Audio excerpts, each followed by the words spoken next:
Shpat Kasapi është një nga emrat më të njohur të skenës muzikore shqiptare, ndërkohë që publiku priste që ai të publikonte këngë të reja, një lajm tronditës vjen për këngëtarin. Ai ka ndërruar jetë në moshë shumë të re dhe në kulmin e karrierës së tij artistike. Çdo gjë ka ndodhur krejt papritur. Mediat në Maqedoninë e Veriut kanë konfirmuar se Shpati ka humbur jetën si pasojë e një arresti kardiak. Në momentin më kritik të jetës, ai ka qenë në Itali, vendi ku raportohet se ka humbur jetën.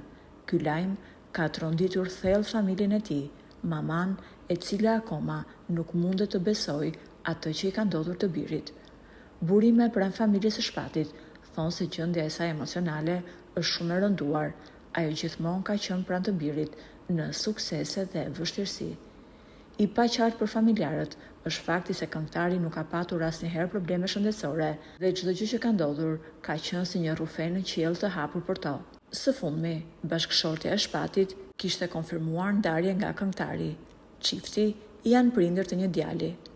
Karriera e Shpat Kasapit nisi në fillim të viteve 2000, ku shumë shpejt u bë një prej idhëve të rinis me stilin e tij modern, meloditë e lehta dhe performancat energjike. I shprehim ngushëllime familjes për këtë humbje kaq të madhe.